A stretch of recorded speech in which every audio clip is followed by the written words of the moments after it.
if you're not going to look, you can't find a rational conclusion in a UFO camp because it lies in the paranormal camp or occult or supernatural. You're not Hmm. going to connect the dots. So, of course, now people are realizing, okay, let's dissolve the compartmentalization, get rid of the boxes, and look at it all as phenomenology. And now we realize, okay, well, now we do have an answer, but it's not in a UFO camp. It's in the supernatural, or it's in the occult, or it's in demonological, or whatever. It means that we're gaining a better understanding and a better foothold on this. Now, there are reasonably two things that push against us when doing this. Hmm. One is the hierarchy in the academic circles, which, if you sometimes press certain buttons, or if you push out information which is earlier than they would like information out, they'll let you Hmm. know, which they have Right. done. But like I say, we're not sanctioned, and we're for the general public, so we're not under anything that controls the flow of information or when that information should be delivered to the public. Unlike Hmm. them, they know what Right. we know, but they are conditioned and told that certain information can't be released until this happens. And this is what we refer to as the Mm. digestible chunks. But there's aspects of that they never want people to put together. So they're going to drive you away. Then that's that side. The other side is the phenomenon itself. Gaining the eye of the phenomena is usually because it's usually through rigorous work and experiments and conclusions and research, figuring it out and connecting the dots. But once you do, then the phenomena catches the phenomena's eye. And when that happens, they can do one of two things. They have two methods of approach here. The first Mhm. method of approach is direct. It's a bull in a china shop. They come in, they'll wreck the house, they'll try and scare you, they do everything to cause persistence of your efforts to go Mhm. forward with this research. And in some cases that works. Some cases people are so scared and what have I opened, what have I started here is, Yeah. and then they start worrying about, oh, well, they know how to target you because especially if they might frighten your wife, they might frighten the kids, and that's your weakest area. So they'll go for your weakest points. If you're an individual that is still persistent, like myself and Barry, and a couple of Hmm. others, then they send out a different method of doing stuff, and that is interpersonal. That means that they are going to attack you individual self. They'll look for weaknesses first. Sometimes it might be in some people it's drugs, in some people it's Hmm. alcohol, in some Hmm. people it's weaknesses in finances, it's family issues, it's illnesses, it's anything that will bring you to a halt. Hmm. Now, you might not necessarily see that straight away. You might think, oh, it's just an occurrence, it's just one of those things. But after a while, you start to see the pattern. This is one thing they're not good at is reverse psychology for some reason. They don't seem to understand that we can recognize that oh, well, this fuels the fire. We must be onto something because of their reaction. So Hmm. sometimes they don't get that. Sometimes they'll send the big boy out because there seems to be a hierarchy.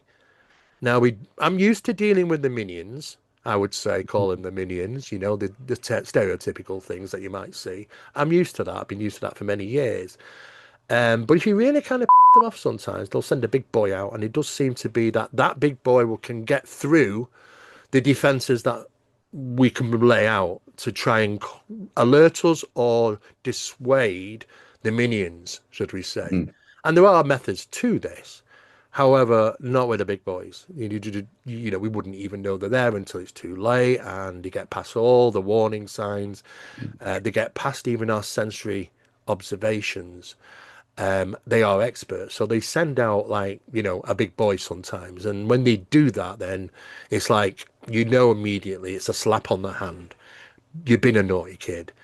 You don't do that. Hmm. You stop it now, or else. It's kind of that sort of feeling that you get from that. But of course, the downside of that is reverse psychology is that we kind of understand, oh, well, do you know what? We must be getting something, we must be Hmm. going somewhere because it's caught their eye to a significant degree and they've gone to this effort.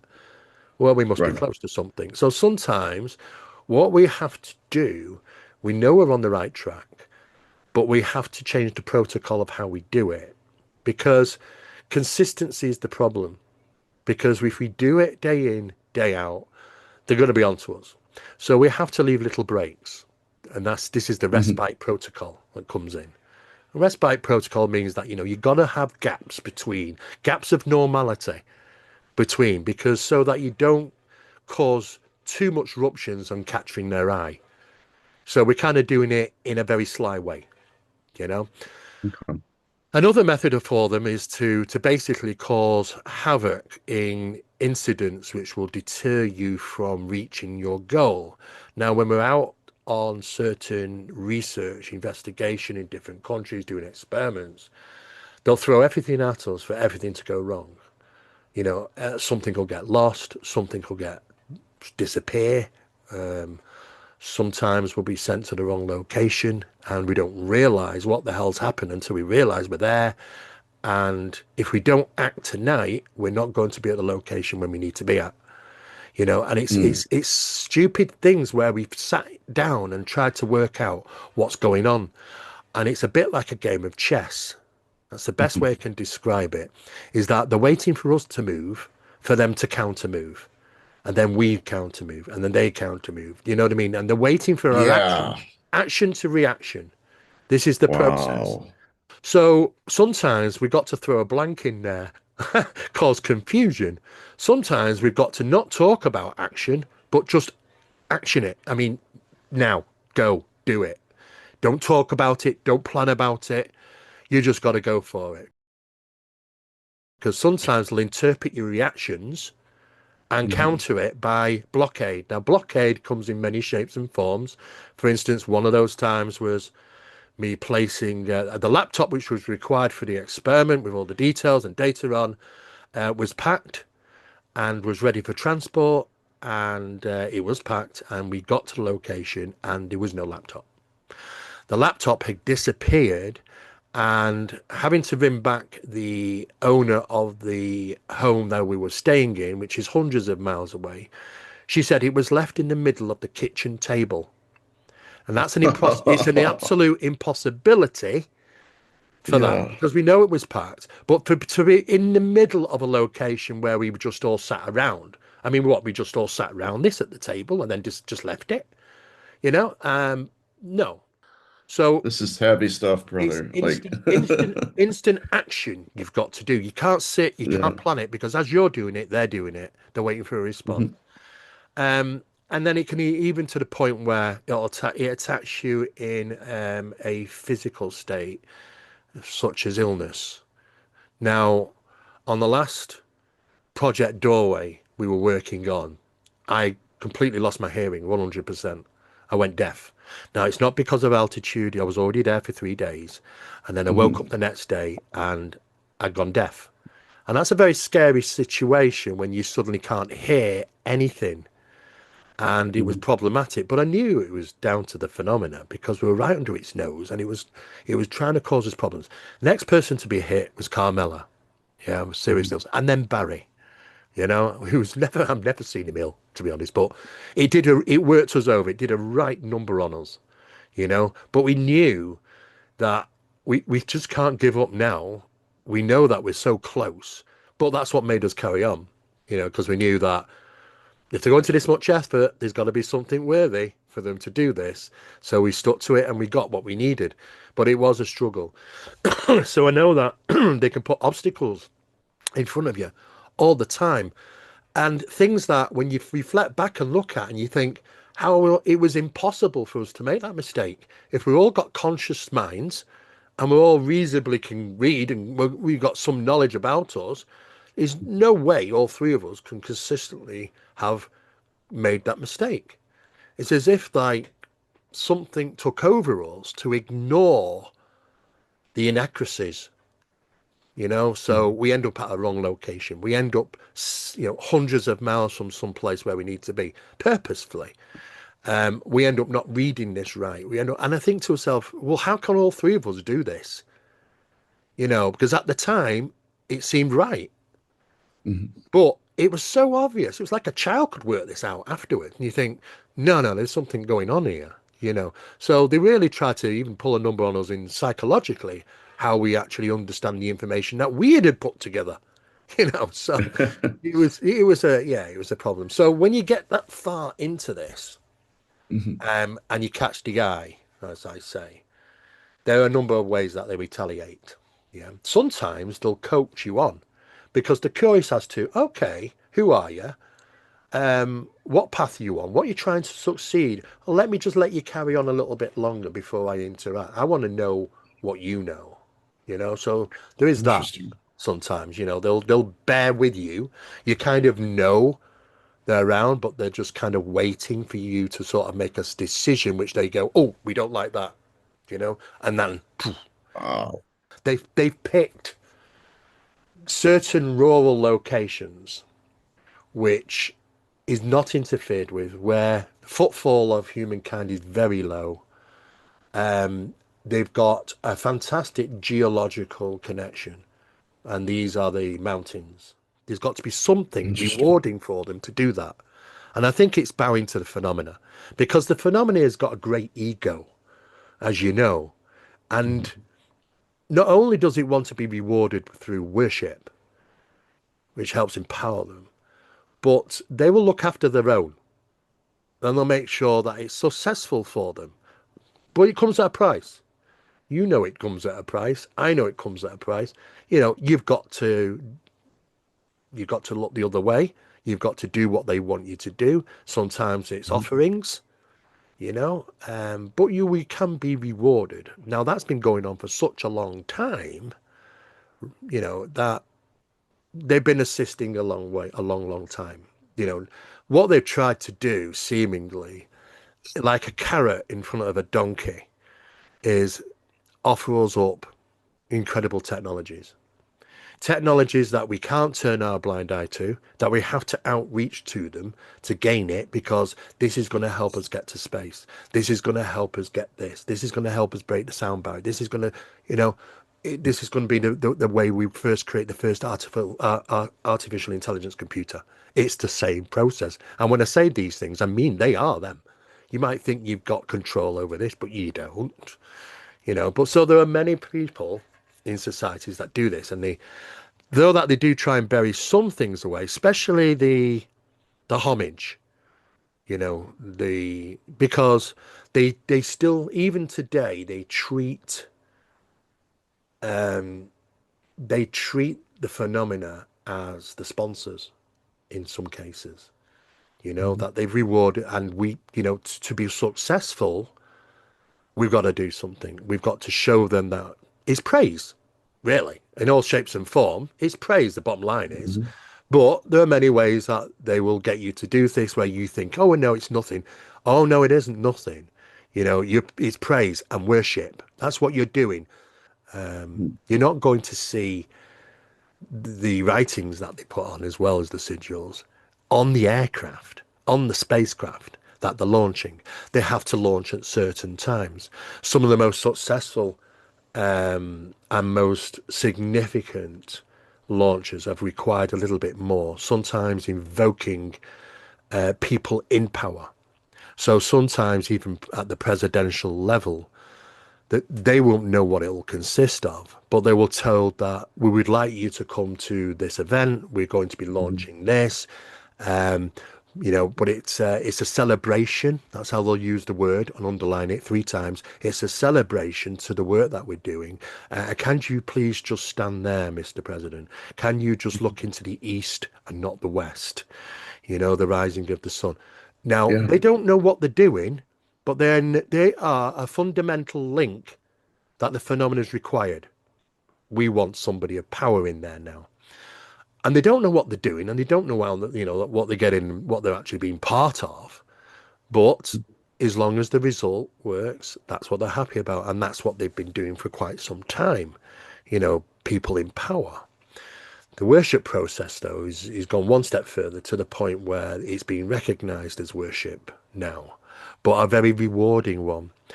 because they will reward with technology, because we've got this thing about technologies now, and it's like a child with a cap in the hand waiting to have the pennies thrown in, and that Mhm. craft will come down and it'll slam into the ground. The phenomena doesn't care about the biologics in there. What it cares about is that it's just gifted you with technologies. So in other words, be good kids. Don't ask questions. Just do what you're told, and I'll make you rich and I'll make you famous. Well, if you're wealthy, you'll be successful. Your missions will be successful. Some of the technology, only 30% is going into the military industrial complex. The other 70% is going into private factors. The private factors are creating things and selling them on the black market for multiple millions of dollars from this high-tech stuff, which, people are thinking, where the hell does that come from? Well, we can't tell you because it's red tape. There is a hierarchy that we're constantly battling that it's very powerful, it's very rewarding, and now they infiltrate, they get people to act on their behalf. They'll pick the right person who's probably come from a military background, had some work in some areas of research programs or special access programs, and they'll be the face that will appear in the media to drive the information in the wrong direction. Now, I can count probably about 60 people in that, all of which are prime media outlets where the information that's been provided is to take us in the wrong direction purposefully, but they're rewarded for it. The problem is that that's generally steering the general public in the wrong way, thinking it's something different, when in fact it's the opposing. But that's what they want, because they don't want the cat out of the bag. They want a skullduggery and hide in the shadows and go about it in a very cryptic and clever way. It's worked for years, but they've got us summed up, and we can't hide from that, because through the experiments that have been conducted just with SEP, the Scientific Establishment of Parapsychology, the process, there's a numerous different processes of reaching NHI level communication. The most significant and prominent way is through the esoteric ritualistic practice. But it's not safe. It's not a clever way of doing it. It's going to hammer at the door of the phenomena, and it's going to get their attention very, very fast. And then and it's not action that you're getting from them, you're getting reaction. They don't like it, but boy, do you catch a fish every time by this method. That method has been used many, many times. It's been going back for years. Aleister Crowley was dabbling in it. Jack Parsons and his, Ron Hubbard, which was his scribe. People misidentified what Parsons was doing in his apartment with Ron Hubbard, because onlookers that saw what they were doing were dressed in black robes and stood in a pentagram and this, that, and the other. Initially thought, oh my God, they're summoning the devil. They're into the Satanism and all this crazy thing. It could be nothing further than the truth. Because that's the aspect of it that they want you to think, oh, it's so into all that dark art stuff. The fact is, no, it was the NHI. And of course, it started obviously through the process like seance, where your first beings were recorded on film. That was the first time they were ever recorded, which were non-human entities. That they actually, and maybe shouldn't have done so, but they actively requested for things from beyond our realm or reality. Not can we talk to aliens, not can we talk to whatever, beyond our realms of reality. Well, that opened it up. But initially you would have your spiritual phenomena. And it's interesting, but then I have a problem dealing with the fact that how do we know they're the spirit realm? Not only can they obtain information from the sitters or have the knowledge or be able to tap an Akashic record literally instantly, that's what we're up against, which fools us into thinking, maybe these are the spirits of people, but after all that, and you punch through and you're consistent enough, you'll kind of start getting the poltergeist phenomenon and the light phenomena. But then you've got to up the game a little bit. And it was always better underground, where UV light or the sun never hits. Okay, but these old references to this, the underworld, and the many other, we talk about the aliens underground, you're talking about, under the Antarctic, and, you know, and it got all these wonderful names. In India, they had a name for it, in Shabana, and they've got all these different names for these intelligences which are non-human or deities that live below the surface. So we always know there's been a geological connection. So the most prolific experiences were always taking place underground, below surface level. So you're basically surrounded by, well, you might be sat in a cellar, but beyond that, it's just all rock. So you're immersing yourself into the geological location of the phenomena. Like, you know, I mean, there have been many others. Now they've been taking place, certain experiments in Brazil, Puerto Rico, you know, Colombia, and places like that. Now, they don't know when to pull the plug. And what seeped through was a phenomena that was quite vicious in its communication attempts, to the point where, you know, it would not be good to come across one of these things. You know, you're going to be hurt, seriously hurt, or even worse. And this is where we get all these horrific stories coming out from those type of countries, because they were involved in the most significant, long-standing communications with these things and didn't have the knowledge to pull the plug. They just went on and on and on until it was well out of hand, out of control. And it sustained a level of communications to people of that location in that country. If you look through Brazilian reports, you know, you'll see that they are dealt with, the people that live there, in a completely different manner to other places. Because sometimes they do the most stupid things. And you think, well, how can they do that when they're advanced technology? Well, not necessarily do the two go hand in hand. We think they might, but not necessarily, you know? And sometimes that happens when an advanced species elevates in technology 10 times faster than spiritually or common sense or knowledge wise. Now, you'll recognize that's exactly the same path humankind's on today. Look at the technology. We're not advancing, but the technology is, and it's outgrowing us 100 to 1 every single year. We are going to end up to the point where, like with children with matches in their hand, you know, we'll boast about the matches, you know, and we'll show it off. But really, do we really have control? Do we have a good knowledge and understanding to be able to not light the match? Well, no, we don't. You know, we always got to go back to the Oppenheimer days to realize that, you know, what will this bomb do if we make it? Well, it could blow up the world. Well, what should we do? Well, let's make it. And that's exactly what they did. You know, if you see the film, the information's in there. It's horrific, you know, but that's what humankind does. You know, if you put them into a room and say, never press the red button, the last 40 minutes between somebody has to get up and press the damn button. You know, they're just the way we're bred, just the way it is. So the unfortunate thing is that's the same developmental path we're put on by phenomena. It's put us on their path, not our path, but their path. We can see that in a technological curve. If you look at technological curves were made out, these are special documents that were formulated in the 1930s, 1940s. And it was about aviation initially, but it applies to other things. But in the aviation days, it was like every 10 years, we will build an aircraft which will travel 10 times fast, twice as fast as the one 10 years ago. So from the 1930s and 1940s, 40s aircraft, yes, can outfly the 30s aircraft, literally double the speed. Same for the 30s and 40s, same for the 50s and 60s, until we get to the 70s. And then it goes, plateaus. The technological curve goes, zoom, because everything after that went black. Everything. Because now they reached a point where, oh, now we've got some goodies.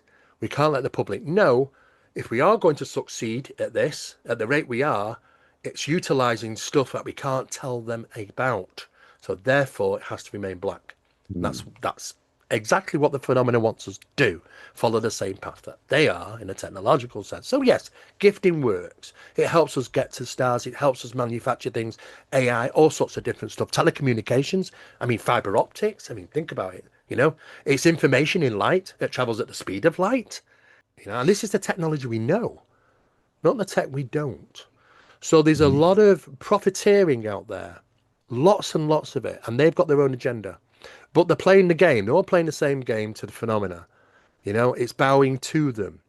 Now, the phenomena will present many different things, right? And it's very clever because it knows about how to pick out a society and their structural belief system, their spirituality, and how to deliver itself to them to get the best acknowledgement from them. And it might be different in the Western world, it might be different somewhere else. But it will, if you take all away that fluff, the masks and everything, and just look at the core elements of phenomena, they are all the same. That's where the key is. It recognizes that this is a source delivering the same thing, but it's packaged in a different way for different people, you know? So what they cleverly do is disguise it as, we might be this God, we might be that God. I mean, in fact, on the planet, there's one country they've done this the most to, and that's India. India has over 3 million gods, 3 million of them listed, because they realize that in India, they'll just accept anything, you know? So it doesn't matter if I've got blue skin or 6 arms or whatever, I'm a deity, you know? And you will worship me. And that's what they do. They still now go into the holy caves. Hundreds of thousands of people on a regular basis are visiting the holy caves, where one shepherd one day saw something which was not human and said, oh, it's a god. There's another one to add to the list. And they come flocking to it, and they give everything up to them. You know, they'll give them, these are people living on the breadline, but they will give them their souls, in a sense of speaking. And this is where it's most rewarded for them, in holy caves. And it's not just in India, it's in Africa, it's in one of the earliest ones is in Botswana, 700 BC. You know, and this was it was described as some type of reptilian type biped, you know, in a cave again, you know, and the local tribes, they worshipped it. It was a god. They did exactly the same appearance of a reptilian biped in Peru, and there are statues of this god in Peru. And it has a very good mechanism of how to make you think this and how to make you think that. But ultimately, it's all the same. Now, it's no different even, now I hate to say this, and it's very difficult to put that out there to the general public without getting lynched. It's happening even in modern religion. Even in modern religion, if you take away, you know, the core aspects of it and look what remains, even in just Christianity with you know, with Sumerian stuff and Babylonian stuff and Egyptian stuff, you know, I mean, you start to identify all these things, which are older methods of the phenomena.